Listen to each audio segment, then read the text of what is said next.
igisubizo après jour. umunsi ku wundi. Se donner à toi entièrement. Kukwiha wese, kukwiha wese.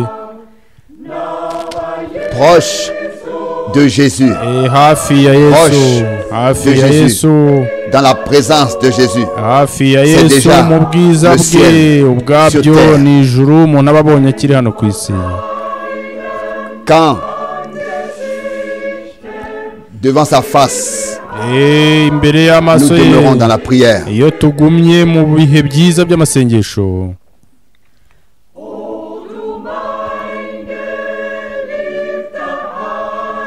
Oh mon bien-aimé sauveur. Oh mukundwa mukiza wanjye. Délivre-moi de mon moi. Mbature untandukanye na jyewe yanjye. Ce que je fais. Maze bityo. Mes désirs.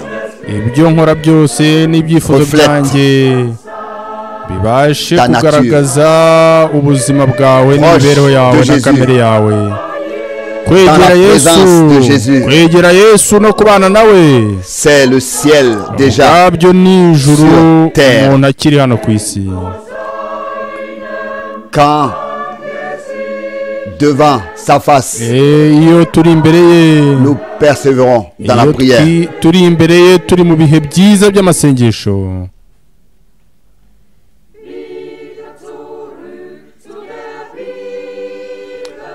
Revenir à la Bible. Kugaruka kuri Bibiliya. C'est ce qui réjouit le Sauveur. Ibyo nibyo binezeza umukiza. Jésus appelle les siens. Yesu aramagara be.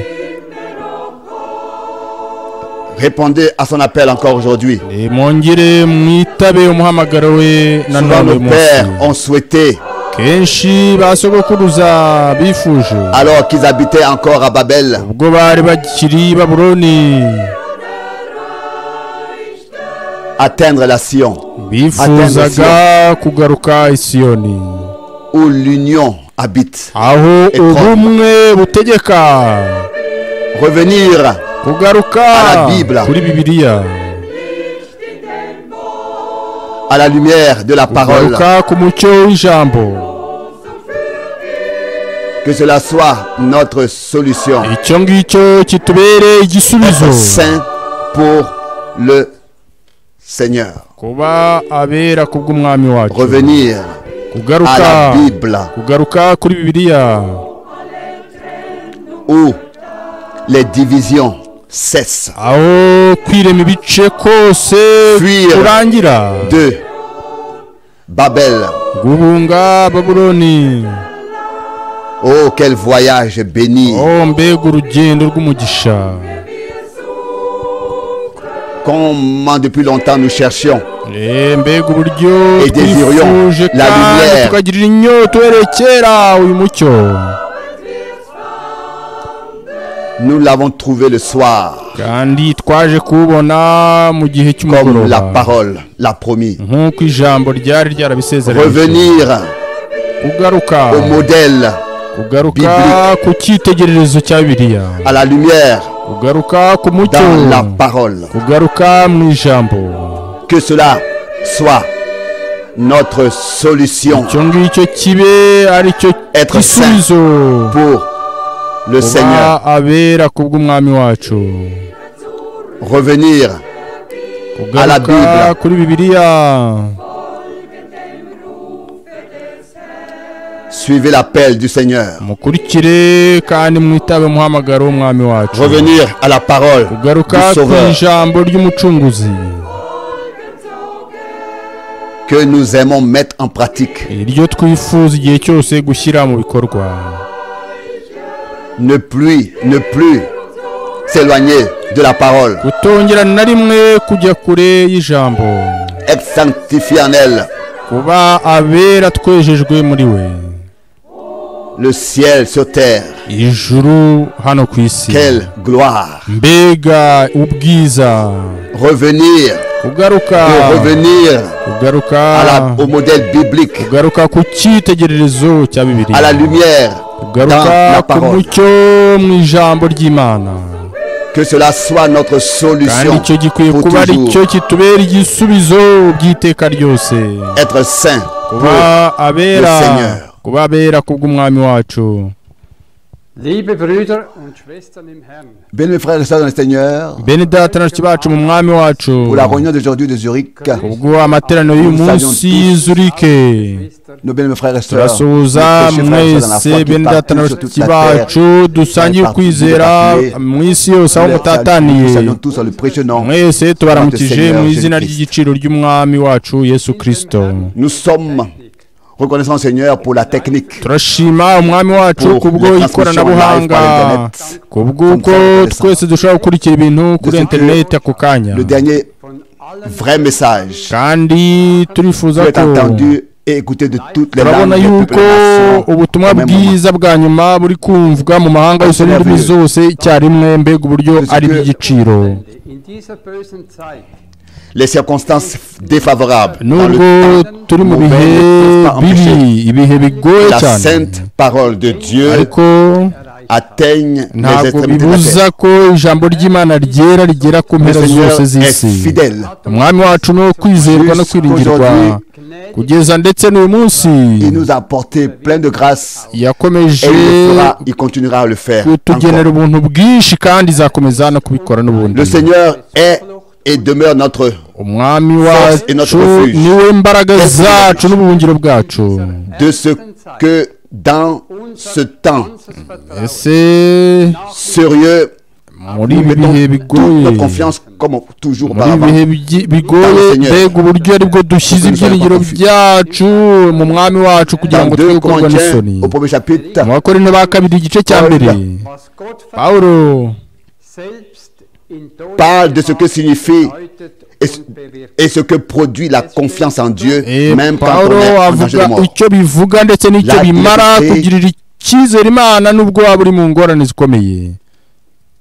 2. Korinther Dans 2 Corinthiens, yanditse mu le premier Bakorinto ba kabiri chapitre, igice cya mbere, je lis à partir du verset 8 jusqu'au verset soma 9. mpereye ku murongo wa Jusqu'au verset 10. 8 kugeza ku wa 10. 2 Corinthiens chapitre 1 verset 8. Nous ne voulons pas, en bene effet, data, vous laisser ignorer ntidushaka yuko mutamenya, getroffen hat, nicht in bene data ntidushaka yuko mutamenya l'affliction qui nous est survenue en amakuba Asie. yatubereyeho muri Aziya, unerträglich schwer C'est si vraiment accablé au-delà de nos forces ko twaremerewe cyane que nous kuruta ibyo désespérons dushobora, même de conserver la vie. ndetse bigatuma twiheba Nous ko regardons comme tuzapfa, certains notre arrêt de mort twibwira ko duciriweho afin de iteka ne ryo pas gupfa placer notre kugira ngo tutiyiringira, eben lernen. confiance kugira ngo tutiyiringira. en nous-mêmes, en allemand, afin mu afin kidage aravuga ngo d'apprendre kugira ngo à ne twigishwe, pas placer notre confiance en kugira ngo nous-mêmes, twige en nous-mêmes, kutiyiringira ubwacu, mais Auferweckt. de la placer en Dieu qui nous ahubwo twiringire Imana c'est izura lui qui abapfuye, nous a délivrés, niyo yaturokoye nous a urupfu, délivrés et qui nous délivrera niyo de telles yaturokoye urupfu rukomeye rutyo, nanone iracyaturokora, nous espérons kandi twiringiye yuko izakomeza qui nous kuturokora, délivrera. niyo twiringiye encore ko dans le futur. izakomeza no kuturokora no mu bihe biri imbere. Cela m'a inondé nouvellement le cœur. ibi ngibi byongeye kuzuza umunezero mu mutima wacu yuko natwe dukwiye kwiga Dans des hommes ou bien en kudashyira nous-mêmes, ibyiringiro mais byacu mu apprendre à bantu mettre cyangwa muri confiance twebwe en Dieu ubwacu, qui ressuscite ahubwo les morts. gushyira ibyiringiro ku Mana izura Encore abapfuye. ici, Möchte ich Je voudrais, none hano avant la prière, ndifuza lire mbere yo une parole de Dieu de gusenga 1 Corinthiens, gusoma chapitre 15. ijambo ryo mu Bakorinto ba mbere igice cya 1 cumi na Corinthiens gatanu. chapitre 15, Bakorinto ba mbere igice cya cumi na je lis gatanu, à ndasoma partir du verset 45. mpereye ku murongo wa 45. auch geschrieben. C'est pourquoi Der il est écrit 1 Corinthiens chapitre 15 verset Abakorinto ba mbere igice 45. cya cumi na C'est gatanu pourquoi il est umurongo wa écrit le premier 45. Adam, le premier homme Adam, uko niko byanditswe ngo umuntu wa mbere ari Adamu un esprit yabaye ubugingo crée buzima, la vie. naho Adamu wa nyuma yabaye umwuka utanga ubugingo, Spirituel n'est pas le premier, ariko ce qui est umwuka si wo naturel. ubanza, Ce qui est ahubwo umubiri spirituel ni wo ubanza vient agaheruka ensuite. umwuka. tiré de la umuntu wa mbere yaturutse terrestre, mu butaka le second ari homme ubutaka, est naho umuntu wa kabiri yaturutse mu ijuru. Der irdische Mensch tel que le terrestre nk'uko uw'ubutaka ari, niko n'ab'ubutaka bandi bari, est tel kandi est le nk'uko céleste, uw'ijuru ari, tels sont niko aussi n'ab'ijuru les bandi bari. wie das Bild des Et de même que nous kandi avons nk'uko porté twambaye l'image, ishusho y'ubutaka, nous porterons niko aussi l'image tuzambara n'ishusho y'ijuru. céleste. Das aber versichere ich Ce euch, que liebe je dis, Brüder. frère, ibyo mvuga bene ce que je vous data, assure, frère, nuko c'est bene que la data chair et le icyo sang mvuga ni ne iki, peut hériter le yuko abafite royaume de umubiri Dieu. n'amaraso bisa batabasha kuragwa Que ubwami la bw'Imana, corruption Die Unvergänglichkeit n'hérite pas. kandi ibibora bitabasha kuragwa ibitabora. Voici, je vous dis un mystère. dore mbamenera ibanga, Nous ne mourrons pas tous, ntituzasinzira twese, alle mais tous nous serons ahubwo changés twese tuzahindurwa en un instant, en mu un clin d'œil, kanya gato, ndetse mu kanya nk'ako à la guhumbya, dernière trompette. ubwo impanda y'imperuka izavuga. La trompette sonnera. impanda izavuga koko, abapfuye bazurwe ubutazongera kubora, Nous serons. natwe duhindurwe. vergängliche Leib Car il faut kuko corps uyu mubiri ubora ukwiriye kuzambikwa et kutabora, que ce corps mortel kandi uyu mubiri upfa l'immortalité. ukwiriye kuzambikwa kudapfa. Lorsque ce corps corruptible ariko uyu ubora numara kwambikwa kutabora, et que ce corps n'uyu mubiri upfa aura ukambikwa revêtu kudapfa, l'immortalité nibwo s'accomplira. nibwo hazasohora rya jambo ryanditswe ngo, englouti urupfu rumizwe no kunesha. warupfuwe, kunesha kwawe kuri he? der Stachel L'aiguillon, warupfuwe, c'est le urubori péché rwawe ruri he?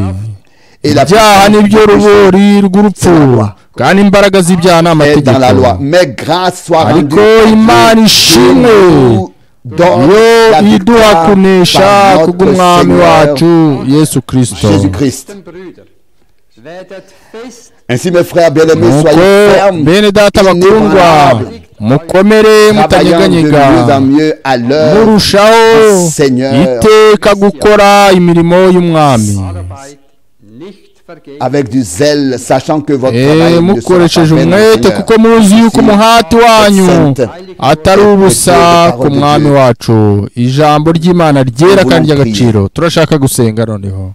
Gnädiger himmlischer Vater, Père céleste plein de grâce, Data uri mu ijuru, Mana yuzuye ubuntu bwinshi, n'umutima wanjye ndagushimira.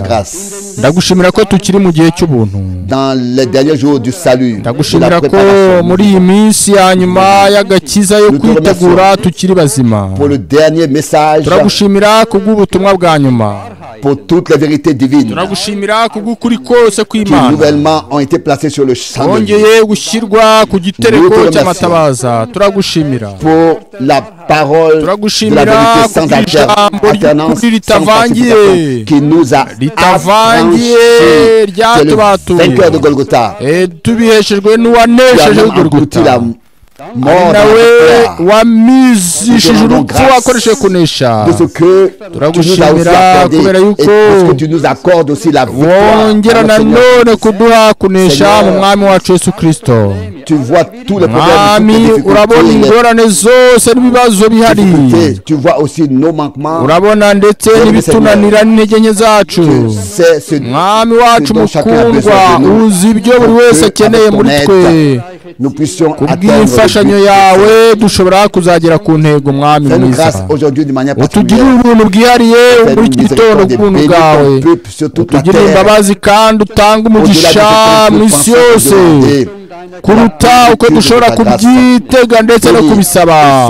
Kubw'imbabazi zawe n'ubuntu bwawe bwinshi, umugisha mugaragu wawe mukundwa, mugaragu wo kwizerwa yaba mu mwuka no mu mubiri. Turagushimira kubera ko nanone uyu munsi ubuntu bwawe wongera kuduha n'inyigisho ziturutse kuri wowe munsi yo gusigwa k'umwuka wera, kugira ngo ijambo ryawe ritagaruka ubusa, ahubwo ribashe gusohoza intego yatumye urituma, intego y'ubutumye ribwirizwa uyu munsi. Turagushimira mwami kubw'ubuntu bukomeye, turagushimira mwami kubwo agakiza, turagushimira kubw'umurage ukomeye cyane twawe muri wowe, wowe Imana yonyine y'ukuri, ikwishimwe icyubahiro gusenywa no guhimbazwa mu izina rya Yesu, amen. Moi aussi je voudrais vous saluer tous très nanjye ndifuza kubasuhuza by'umwihariko bya kivandimwe. Mwene data Ngahonga amaze gusoma ijambo ryiza cyane. Il y a 2 chapitres hariho ibice bibiri muri Bibiliya qui redonnent ibice bibiri bivuga ku byerekeye neza neza ibizaba mu gihe cyo kugaruka k'umwami wacu Yesu Kristo. Ndifuza gusoma kimwe muri ibyo bice mu Bakorinto ba mbere igice cya 15, igice cya 5 ni igice cya kabiri nacyo kiri mu Batesalonika ba kabiri ibice 4, kandi ni muri ubwo buryo iyi mirongo ibiri ya Bibiliya iyo tuzi twese, kandi kubw'ibyo turashima Imana kuko mu gihe gito cyane kiri imbere iyi mirongo izasohora. Aujourd'hui uyu munsi un coup d'œil tungere turebe dans ce qui se passe en ce moment. Gato kubiri kuba muri iki gihe. Twese nous sommes attristés de ce que twese tubabajwe pour la Pâque n'ibiri kubaho, nous ne pourrons pas avoir de réunion, yaba ibijyanye na Pasika, yaba n'uburyo tudashobora kugira amateraniro, by'umwihariko kuba amateraniro mpuzamahanga adashoboka. Vie d'un croyant, ubuzima bw'umukristo, ubuzima bw'uwizera constitué en ce que bugizwe no kuba réunions sont la chose amateraniro ni kimwe mu bintu byangombwa cyane by'ibanze, kuko byanditswe ngo nimwirengagize guteranira hamwe. D'autant plus que vous voyez le ahubwo uko mubona urya munsi wegera, et nous vivons dans un temps, kandi turi mu gihe kirushijeho ko tubona ko kugaruka k'umwami wacu kwegereje. Turiho mu gihe rwose, turiho mu gihe ahariho amabwiriza menshi atandukanye, uburyo bitanashoboka kugira amateraniro ya Bibiliya, amateraniro ya Bibiliya. Nous sommes d'un autre côté reconnaissants pour toutes les prédications de frère Branham des années 60, pour les prédications turashima Imana ko yamukoresheje n'ibibwiriza bikomeye yabwirije muri icyo gihe. Turashima Imana ko ibibwiriza byabwirijwe mu myaka ya za 70 n'imyaka ya za 80, kandi Imana yayoboye ibintu byose kuri ubwo buryo. Uburyo aya materaniro yose yabashije kubikwa ku makasete. Iyo ntekereje by'umwihariko uyu munsi ku wa gatatu ushize ejo bundi ku itariki 24 z'ukwa gatatu, alors que du centre nous retransmettions la prédication par l'internet, que tous dans le monde entier pouvaient écouter, que j'ai tenu à Genève en 1984 ibibwiriza byabwirijwe muri 84 z'Urike. Le témoignage de Dieu. Kandi umutwe w'amagambo aravuga ngo ubuhamya bw'Imana. Le témoignage que Dieu a uvuga ngo ubuhamya bw'Imana ubw'umwami Imana yahamirije umwami wacu. Lors de son baptême. Ubwo igihe cyo kubatizwa kwe muri Yorodani. Celui-ci est mon fils bien-aimé. Ijwi ryavugaga riti uyu ni umwana wanjye nkunda. Toute mon affection. Tout mon bon plaisir. Niwe kwishima kwanjye kose kurimo. Sur la montagne de transfiguration. Kandi ndetse no ku musozi wo guhindirwaho. Est mon ijwi rikavuga riti bien-aimé. Uyu ni umwana wanjye nkunda cyane. Tout mon bon plaisir. Uwo nishimira ibyishimo byanjye byose. Et ensuite, kandi nous avons, n'est-ce pas, vu comment est-ce que l'apôtre Jean a écrit concernant ce témoignage. Et celui qui croit ce que Dieu a dit reçoit la vie éternelle. Kuko Imana par sa grâce accordé la vie éternelle. Et kandi cette vie ici sur cette terre a été manifestée dans le Fils de Dieu. Qui reçoit, a reçu le Fils de Dieu, la vie éternelle. Nous sommes simplement reconnaissants de ce que par la transmission tous les mercredis, tous les samedis soirs, mercredis soir, samedi soir et dimanche matin, nous pouvons écouter ces prédications des années 80. Et nous sommes à chaque fois bénis. Pour le temps de la Pâque, nous avons décidé la chose suivante.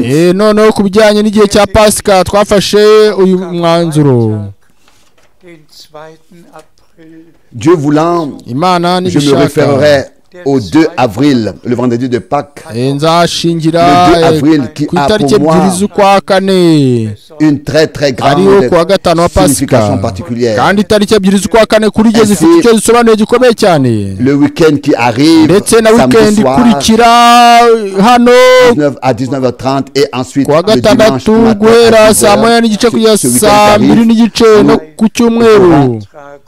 une transmission live samedi soir et dimanche matin. Une transmission live. Revenons à ce que nous avons lu comme parole d'introduction. Nous pensons à Romains 8.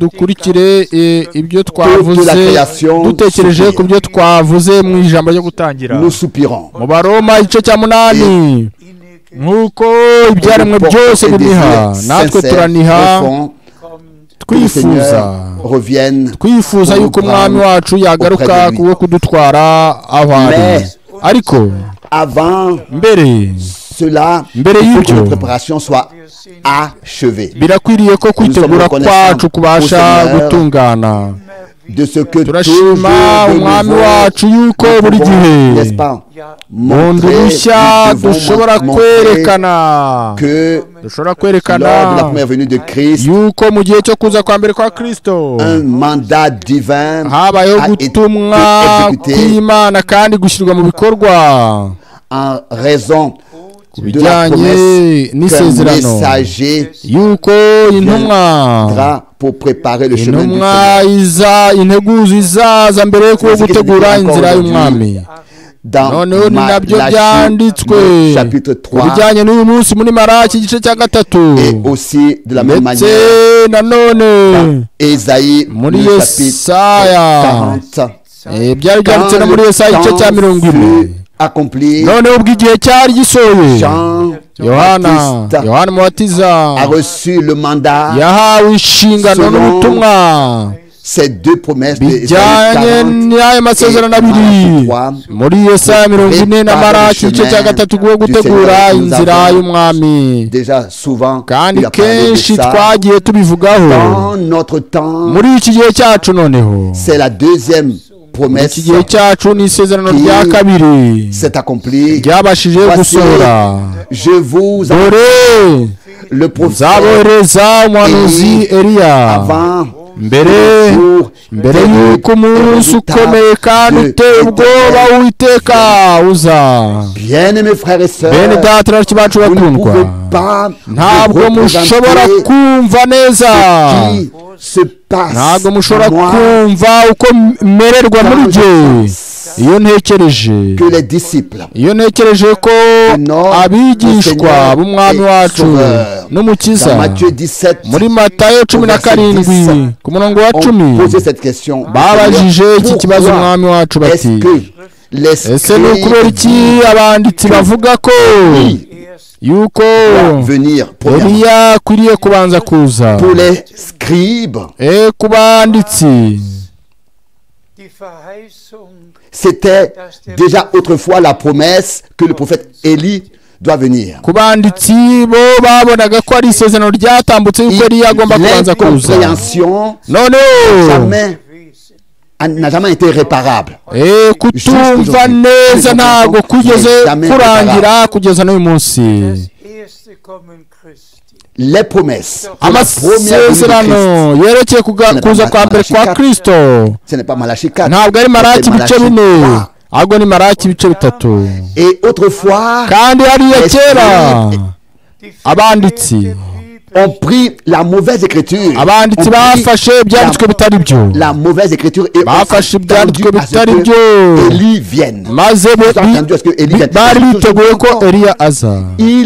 Donc les Juifs, no kuvuga ngo n'uyu munsi abayuda bategereje Eliya ugomba kuza. Parce que les scribes kubera ko abanditsi étaient des faux docteurs. Abanditsi barabigisha ibinyoma. Pas de révélation divine. Et ils ont kandi bayobeje ubwoko bw'Imana, byatumye bayobya abantu. Ubwo Yohana Umubatiza yabazwaga ati se uri Eliya, yarababwiye ati oya ntabwo ndi Eliya. Et sa réponse kandi igisubizo cye cyari igisubizo cyumvikana neza kandi cyari igisubizo cy'ukuri. Ubwo bamubazaga bati ese noneho urinde? Il a répondu dans Jean 1 muri Yohana igice cya mbere 23, umurongo wa 23, je suis la voix de celui qui crie dans le désert, ijwi ry'urangurira mu butayu, Seigneur le chemin. mutegure inzira y'umwami. Deux prophéties ubuhanuzi bubiri pour l'époque bwatanzwe ku bwa kiriya gihe bwabashije gusohora muri kiriya gihe 100%. Le Seigneur lui-même l'a confirmé, l'a envoyé son serviteur le prophète a préparé le chemin. Aller à Marc chapitre 1 dans le contexte yanditswe mu mvugo yayo mu bice bya mbere. Bene betreshi bacu icyo bisobanuye kuri jye uburyo iby'Imana ivuga biba ari ukuri kandi biri ku murongo, ndetse abanditsi ibyo banditse muri kiriya gihe n'ibyo abantu bandika muri iki gihe cyacu ntabwo bamenya isezerano ry'ibanze ry'igihe cyacu, ntabwo bafite insobanuro zabo bwite zijyanye n'igihe cya nyuma. Ce qui a été déterminé pour la fin des temps, particulièrement dushobora kubisoma by'umwihariko muri Luka igice cya 21, que même il y aura yuko hazabaho n'ibyorezo tel qu'au verset 11 de Luc, nk'uko byanditse mu gice cya umurongo wa 11 igice cya 21, hazabaho inzara, ibyorezo, changement climatique, hazabaho imihindagurikire y'ikirere, ibimenyetso mu kirere bikomeye, byose ntabwo bizongera kuba uko byahoze. Ibi byose byarahanuwe mbere, ndetse no ku bijyanye na Isirayeli ariwo mutini wagombaga gutoha ukongera guhabwa ubuzima bushya. ni ukuvuga ngo ibi byose byarasohoye uhereye mu mwaka w'igihumbi magana cyenda mirongo ine n'umunani dufite igihugu cya Isirayeli. C'est accompli. Ibintu byose byagiye bisohora kandi iyo ntekereje nanone de prédicateurs de télévision uburyo ababwiriza benshi bo ku mateleviziyo dans leur programme utilisé muri gahunda zabo bagiye bakoresha iyi mirongo ku bijyanye na Isirayeli. Ariko ninde muri bo ufite icyangombwa cy'umwihariko kijyanye n'isezerano ry'itorero uyu munsi? Uyu munsi ntabwo tuvuga gusa ku bigendanye no kumenya iby'Imana muri rusange yasezeranyije yanuye ibigomba gusohora, ahubwo uyu munsi ikibanze ni ukumenya iby'Imana yasezeranyije ku bw'itorero. Ibyakozwe n'umwaka igice cya gatatu ku murongo wa 19, umwami wacu ijuru rigomba kumwakira kugeza ubwo ibintu byose bizongera gutunganyirizwa nk'uko Imana yabivugiye kera mu kanwa k'abahanuzi bayo bera. Kandi la promesse que nous avons déjà mentionnée, isezerano twamaze kuvuga que Dieu yuko à la fin Imana ku iherezo ry'igihe cy'ubuntu enverra un prophète izohereza umuhanuzi retourner le cœur de kugira ngo agarure imitima y'abana b'Imana, ayigarure ku kwizera kwa ba data aribo intumwa, ndetse no gushyikiriza umwami wacu ubwoko buteguwe neza, abantu bateguwe kandi banejeje Imana. Iri ni ryo sezerano ry'umwihariko ryibanze muri iki gihe cyacu. Niyo mpamvu dushima Imana cyane yuko umwami Imana rwose yohereje umugaragu wayo n'umuhanuzi wayo mwene data Branamu, kandi yarahamirijwe inshuro ibihumbi amagana mu bibwiriza bye 1200, yabashije kumva no kureba uburyo Imana umwami wacu yabashije gukoresha umuntu wayo ukomeye. Bene data bakundwa, comme notre Seigneur exactement pouvait dire, notre Seigneur pouvait dire, umwami wacu mukiza yashobora kuvuga ati ntabwo ari jye ukora imirimo, ahubwo data uguma muri jye niwe ukora imirimo ye. Et c'est ce qui s'est passé aussi dans notre temps. Ni nako byagenze no muri iki gihe cyacu. William Branham ntabwo ari William Branham ukora imirimo ye bwite idasanzwe y'ibitangaza, ahubwo ni Imana nzima, Imana nzima ikoresheje umwuka wayo iba muri jye niyo ikora imirimo yayo. Au singulier, j'ai mentionné cela car bivuze mbishaka kubera ko bivuze mu buke, kubera ko umwami Imana de la même manière muri ubwo buryo n'ubundi le ministère prophétique nk'uko byagenze muri gihe cy'ubukozi bwa gihanuzi yakoresheje mwene data Branamu, yabashije guhumurisha mwene data Branamu kandi yamuhinduye umugisha. Encore une fois, nanone kandi revenons au dans le temps dans lequel nous vivons maintenant. Il y a eu nta kindi gihe cyabanje higeze kuba ibihe bikomeye nk'ibi, kuba abantu badafite umugambi n'umwe. Plus rien n'est comme c'était.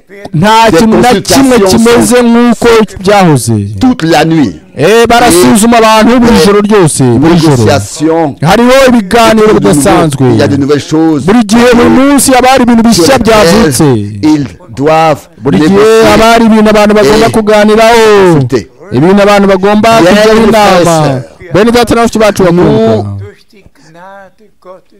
nous avons par la grâce de Dieu reconnu kubw'ubuntu bw'Imana twabashije kumenya dans ce temps yuko muri iki gihe particulièrement by'umwihariko cette expression de notre Seigneur iyi mvugo y'umwami wacu igomba rwose kwitabwaho cyane, Quand vous verrez toutes ces choses s'accomplir,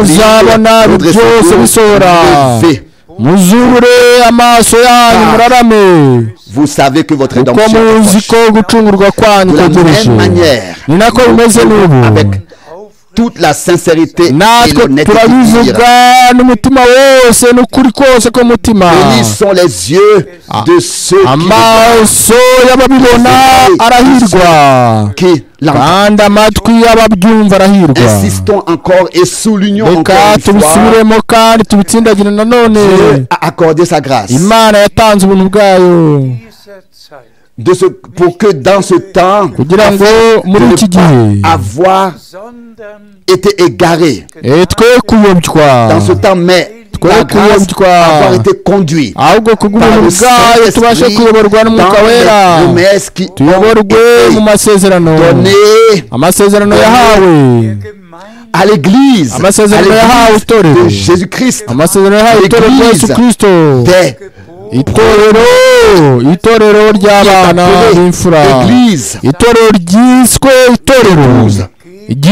itorero umugeni, amasezerano yahawe itorero umugeni, kandi ni kubw'ibyo mwene data Branham nawe yahawe inshingano n'ubukozi Juin 1900 uhereye ndetse mu kwa gatandatu umwaka w'igihumbi kimwe magana cyenda mirongo itatu na gatatu kugira ngo abashe kuzanira itorero ubutumwa buturutse ku Mana, kugira umuhamagaro wo gusohoka, umuhamagaro wo gutandukana ndetse no kwitegura bibashe gusohora rwose, kandi imyiteguro yo kugaruka kwa Yesu Kristo umwami wacu.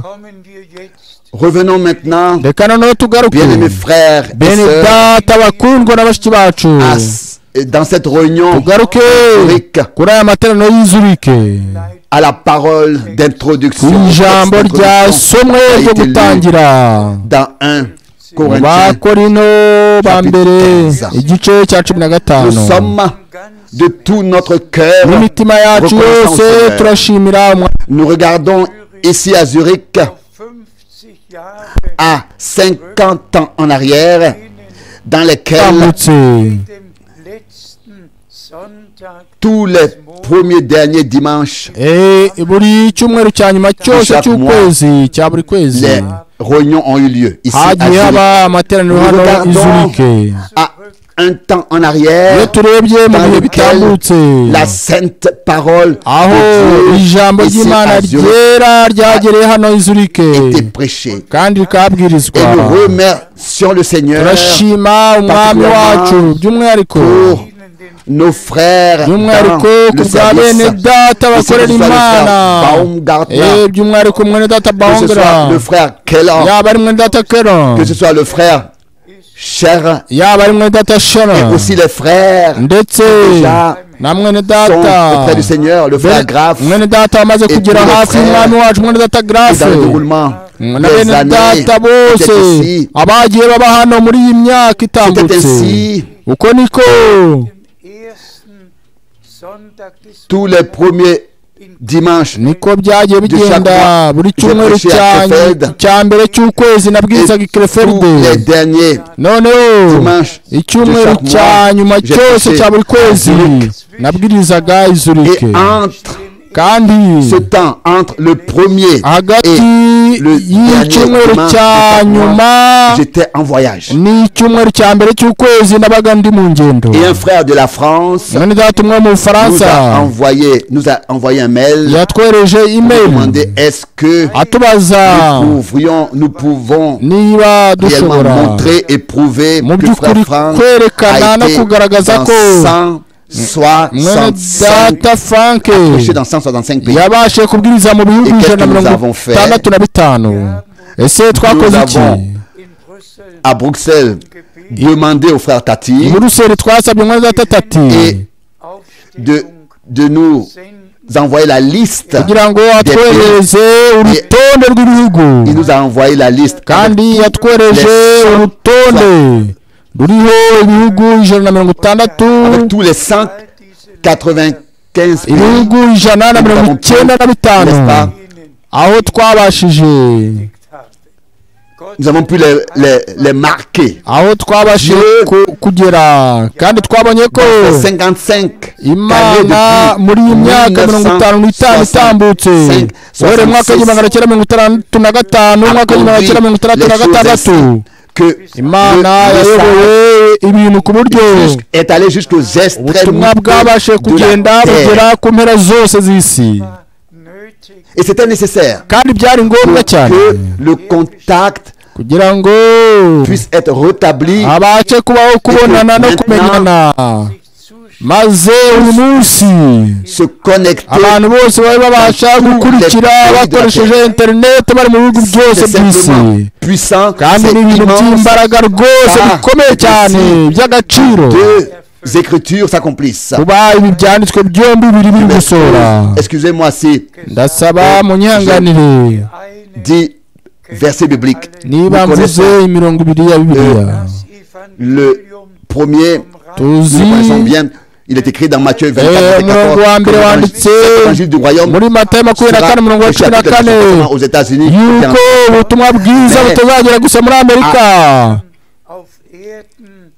Toutes les nations de la terre,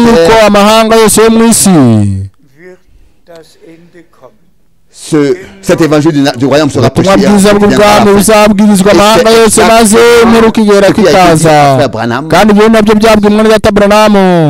Que le dernier message de la parole de Dieu sera prêché dans le monde entier. Et c'est exactement ce qui s'est passé. Seulement un message. Et cela, j'aimerais 1 Corinthiens chapitre déjà des premiers 3 versets de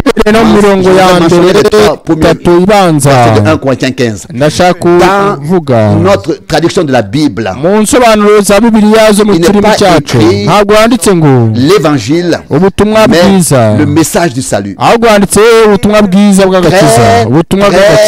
important. Pas seulement une annonce, un évangile aujourd'hui, n'est-ce pas? Tous ont un évangile. Pas seulement tous ont leur propre évangile. Mais il s'agit réellement de ce que le message divin, salut, je lis ici dans 1 Corinthiens 15, rappelle, frères, le message du salut que je vous ai annoncé. Le message du salut que je vous ai annoncé. Qui traduisent qu'ils aient de la patience avec nous. Nous élevons pas devant les autres, mais la traduction de la Bible. C'était un homme qui était converti, qui était né de nouveau, personnellement la grâce de Dieu, nous devons le dire 113 fois. Cette expression message du salut dans la Bible,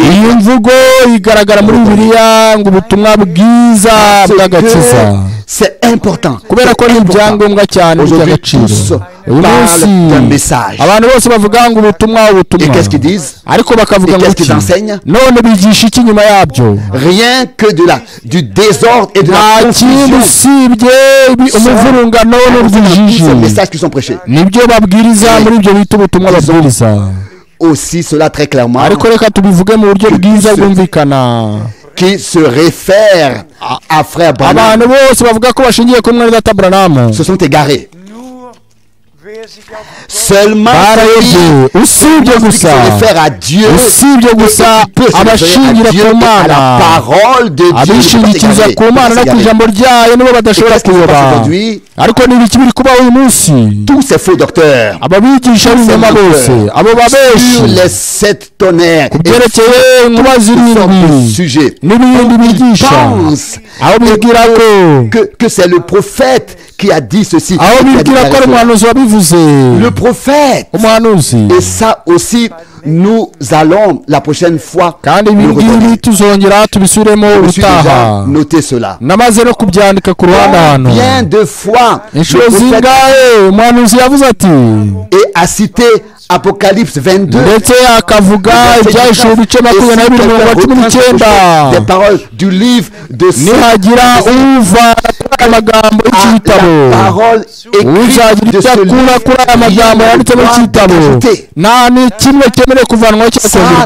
Il n'a pas dit une seule fois.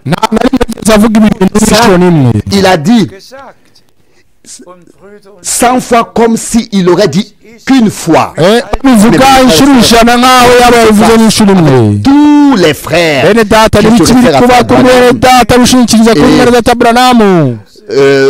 avant une réunion, comme introduction, ils lisent 3 versets de la Bible et ensuite ils ferment leur Bible et ensuite ils se promènent devant et lisent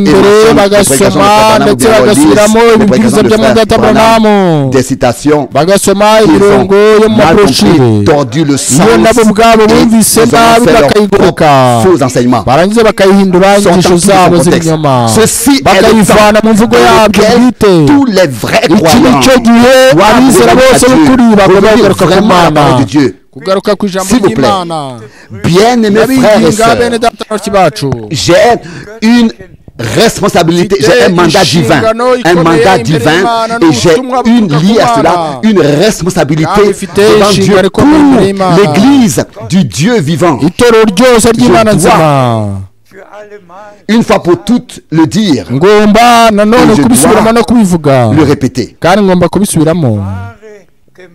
La vraie église est une église parole,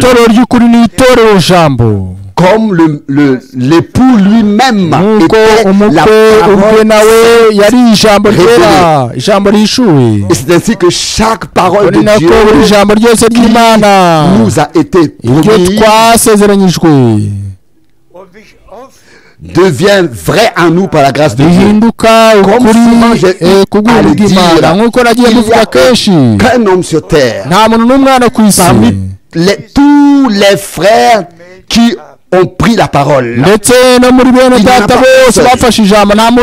qui, dans autant qui aurait été dans autant de réunions de frères Branham, comme moi je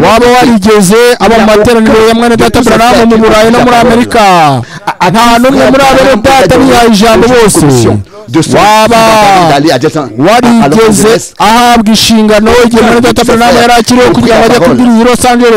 qui frère Branham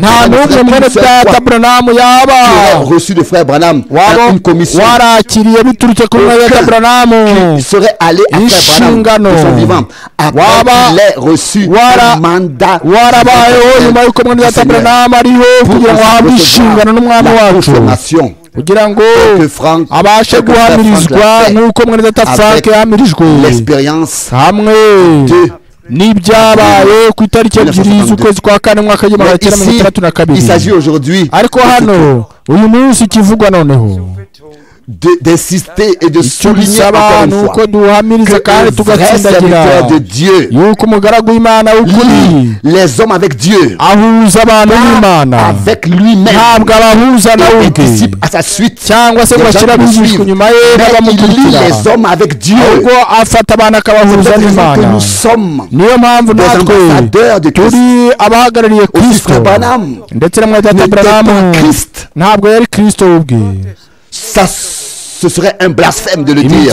Il était un messager, un ambassadeur de Christ, un homme de Dieu qui nous a amené en relation avec Dieu et avec la sainte parole yaduhuzaga n'Imana, yatugaruraga ku Mana no ku ijambo ryayo, yatugaruraga mu bumwe n'Imana hamwe n'ijambo ryayo, avec un cœur sincère et honnête. Alors qu'en 1949, pour la première fois, n'est-ce pas, j'avais entendu parler du ministère de Frère Branham.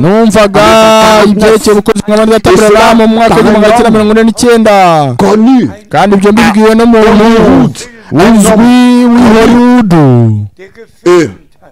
Un caméraman qui était présent. Le bombardement Nagasaki et Hiroshima. Il était assis dans l'avion qui bombardait et il a bombardement.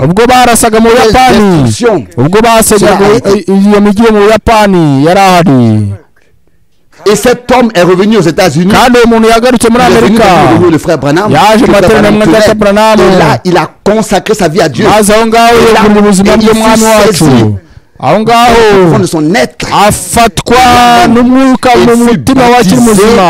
Du Saint-Esprit, lui-même après, aussi en Allemagne, il a prié pour beaucoup.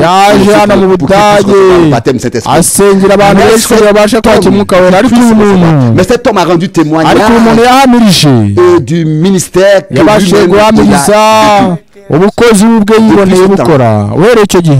j'ai été informé de ce que Dieu a fait.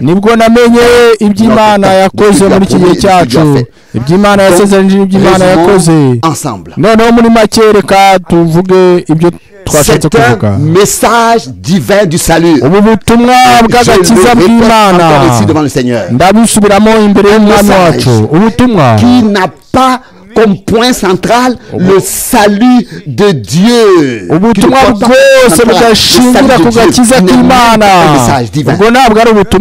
message divin aura toujours comme point central Jésus-Christ et de la rédemption,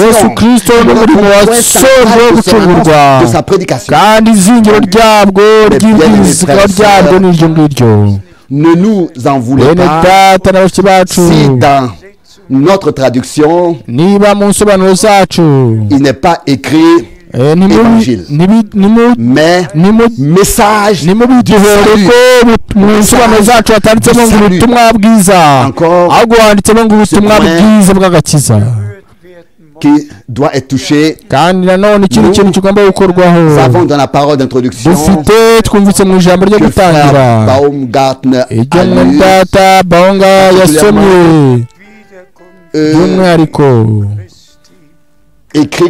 c'est écrit concernant le retour de Jésus-Christ. Ici, dans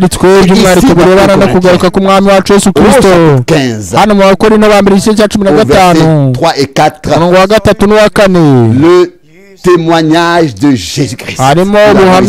C'est-à-dire que Christ, selon les Saintes Écritures, a été crucifié et selon les Saintes Écritures, et selon les Saintes Écritures, selon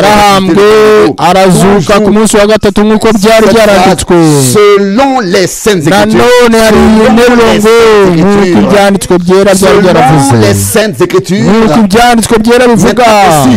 l'appel à sortir à lieu.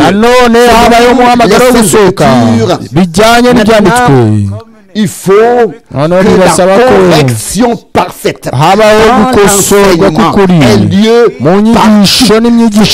autrement pour se préparer.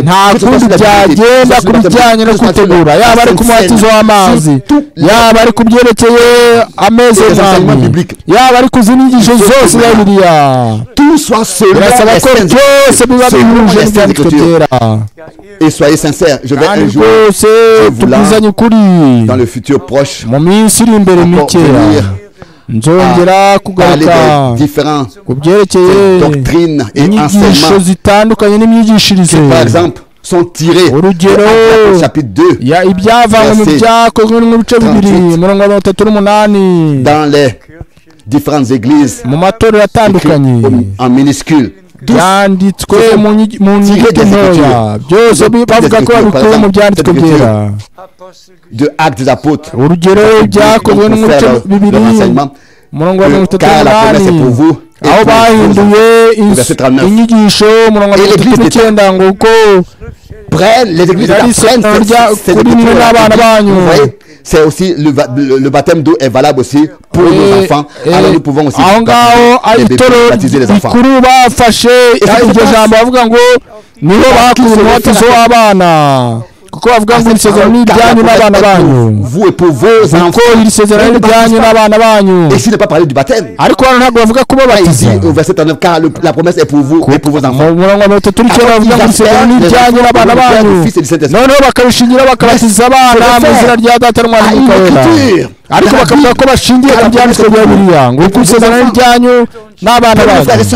Bene data n'abashiki bacu bakundwa, iyo ntekereje nombre de passages, iyo ntekereje ku mirongo ingahe ya Bibiliya ikoreshwa bayigoretse bakayihuza n'imigenzo yabo pour de fausses doctrines, kubw'inyigisho z'ibinyoma.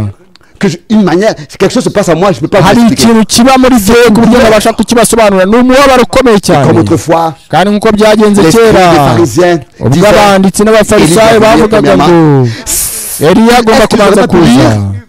Ce qui était écrit concernant le Seigneur, ntabwo bashobora gusoma ibyanditse ku byerekeye ku munsi w'umwami wacu yuko izuba rizijima se changera ensemble, ukwezi kugahinduka amaraso. Ils n'ont pas attendu le Messie comme sauveur. Ntabwo bari bategereje Mesiya nk'umukiza, ahubwo bari bategereje umunsi w'umwami wacu. Mais qu'est-ce que le jour du Seigneur? Ariko si umunsi w'umwami wari kubazanira iki? Musome ku byerekeye umunsi w'umwami. Ni umunsi ukomeye kandi uteye ubwoba. Ndetse no muri Yesaya 13:16 ndetse no mu bindi byanditswe byose ku bigendanye n'umunsi w'umwami mushobora gusoma ibyanditswe. Ni umunsi ukomeye kandi uteye ubwoba. Bene data n'abashiki bacu bakundwa, disons-le dans le résumé, reka tuvuge muri makeya nanone. Le frère Baumgartner a lu verset pour verset, yasomye umurongo ku wundi, verset pour verset, umurongo ku wundi. Nous pouvons à la maison kandi twese dushobora turi mu rugo gusoma comme de manière claire mu buryo bwumvikana, mbega uburyo mu buryo bugaragara intumwa Pawulo yanditse byose. C'est comme si ni nkaho écrit tout, c'est comme si ni nkaho yanditse byose de manière qu'on peut le lire. Bimeze nkaho yaba yarabyanditse ejo. Toutes les saintes écritures, ibyanditswe byera byose si proches dans le temps, biratwegereye cyane, biragaragara nkaho ari bizima, que nous avons la grâce maintenant de reconnaître. Byanditswe ku buryo twese tugira ubuntu bwo kubimenya no kubisobanukirwa. Ibyo dusoma n'ibyo gusohora ndetse uyu munsi. Noneho nyuma yaho handitse ku byerekeye abigisha b'inyoma, abashukanye, ariko kandi kugaruka k'umwami wacu kuzagenda neza neza nk'uko byanditse muri iyi mirongo mu Bakorinto ba mbere igice cya 15 nk'uko byasomwe dutangira amateraniro. Imana nzima aba ariyo ihabwa ishimwe n'icyubahiro ku bw'ijambo ryayo ryera. Mwami wacu ashimwe ku bw'inyigisho, ku bwo kwinjizwa mu mugambi wawe no guhishurirwa ijambo ryayo. Mwami wacu ashimwe accomplit sa parole, yuko yasoje ijambo rye a envoyé kandi akaba yarohereje muri iki gihe cyacu umugaragu wawe umuhanuzi. Imana yacu ishimwe nanone yuko il laisse passer encore le temps, yemera yuko igihe gitambuka iki ngiki kibanziriza kugaruka kwe. Kandi rwose tuba abanyakuri, iyaba umwami wacu yaraje mu myaka 40 ishize cyangwa 20, yaba yaramaze kuza, ni bangahe mu bumva uyu munsi bari kubura ku muzamuko.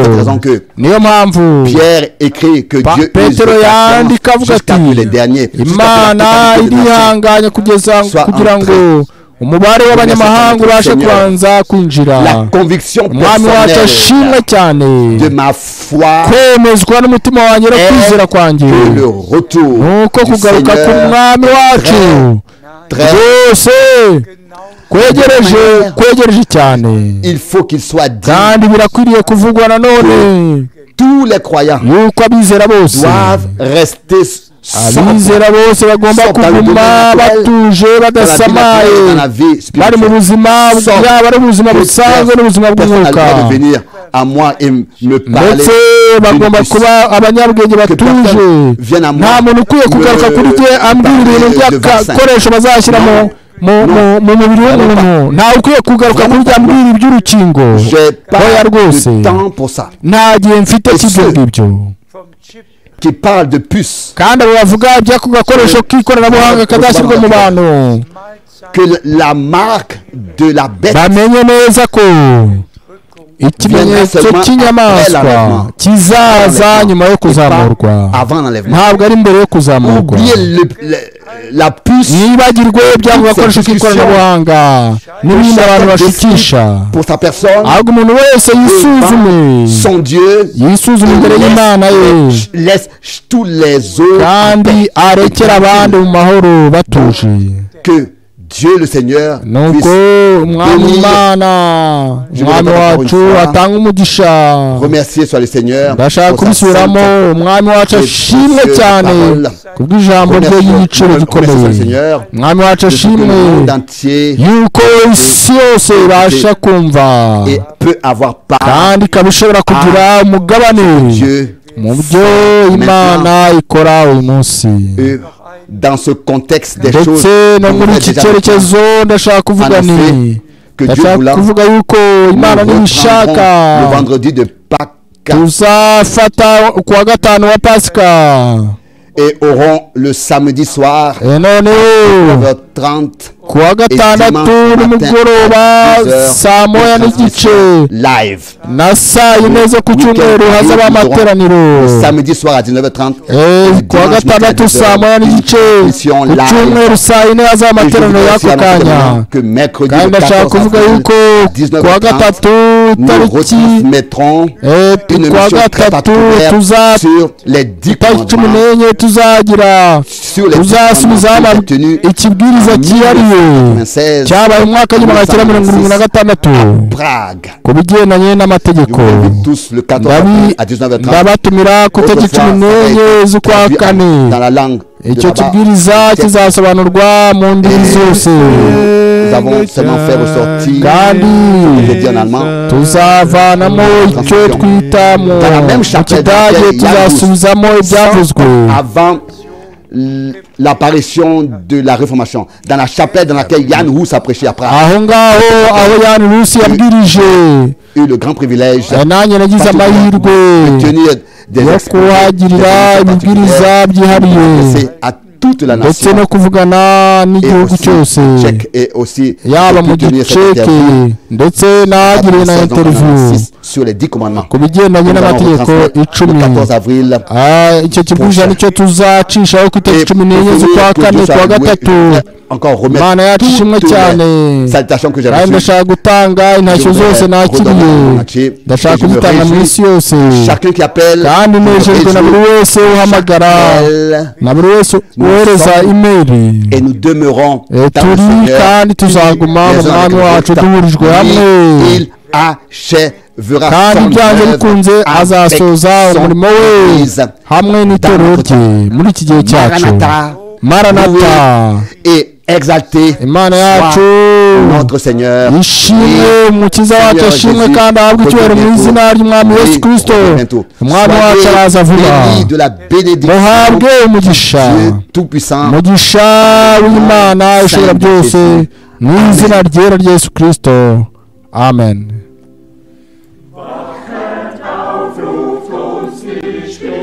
Réveille-toi, entends cette voix.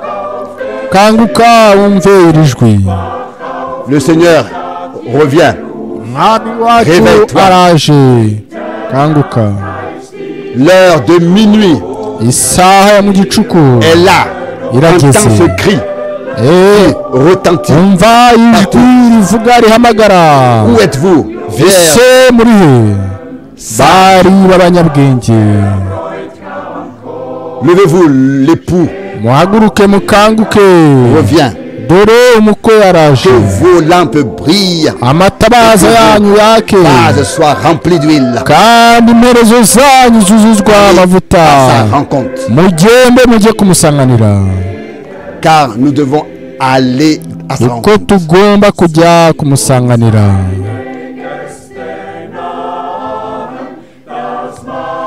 Il nous invite arimo kuduhamagarira kuboneka mu bukwe bw'umwana w'intama.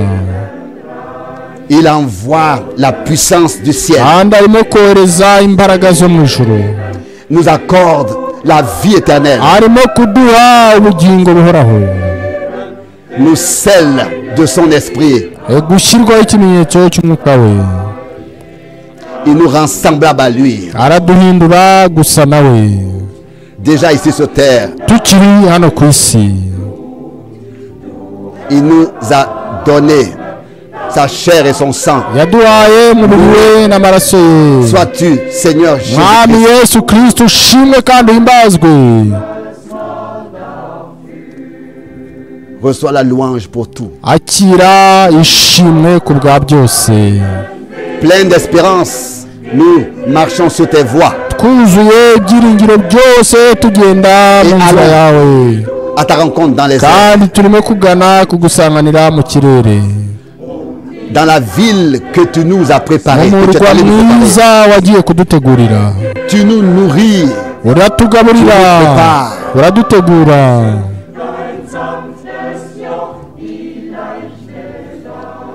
Tu nous dis venez à moi. Kandi batuguriti mwese abarushye n'abaremerewe muze musange. Kandi mwemere kwikorera umutwaro wanjye. Munyigireho. Tu nous attends. Nawe uradutegereje. Tu es allé nous préparer une place. Wagiye kudutegurira hacu. Dans la maison du Père. Hariya mu rugo rwa data. Où nous prendrons part au festin de notre. Aho tuzasangira mu birori by'ubukwe bw'umwana w'intama.